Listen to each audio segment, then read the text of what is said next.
Okay, man, we've been talking about Samson, looking at Samson's life, talked about his compromise. And one of the things that I have seen, and I got saved in 1979, and I've served the Lord close to 40 years at the time of this taping. But in looking at this, one of the things that I see in the body of Christ today is I see a great deal of compromise, and I believe that's the thing that got Samson in trouble, is he compromised a little bit here. Then a few years later, he compromised a little bit more, and then he compromised, and he gave in, and he was somebody that could be pressed, and when he was pressed, he gave in, and he gave up information he shouldn't have.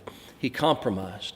And I think I see a great deal of compromise in the body of Christ. Now, some people will call me old-fashioned, and maybe my standards and my morals are old-fashioned.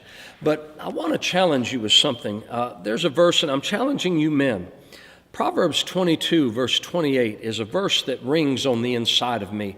Because, for instance, one of the things that Samson, to be a Nazirite, he was not supposed to drink wine. He was not our similar drinker. I might say alcoholic drink. And there's debate about that today. And there's people that see that from different angles and what have you. And I just want to point out a verse to you. Proverbs 22, 28. And maybe this is not something you hear on that particular issue. But it says this: do not remove the ancient landmark which your fathers have set. This verse rings on the inside of me, and especially that particular issue. And you've got people that say things from different sides, and scriptures say, well, this verse says this, and this verse says this. One of the things I look at, and that one of the things I think about, are the great men of God that have gone before me, the men of God that God used powerfully. And I wonder about the landmarks. Back in Bible times, fathers would set landmarks, boundaries. And we have had forefathers, we have spiritual forefathers, spiritual fathers that have set some boundaries that I think in some form or fashion it might do us well to go back and take a look at.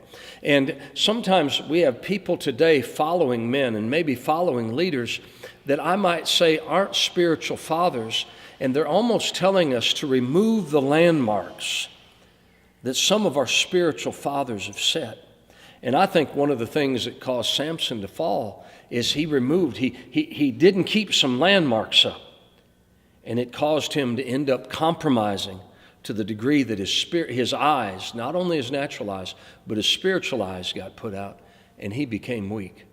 Now, I want to talk about that some more tomorrow, but I just want to challenge you. Maybe who are some spiritual fathers that you recognize?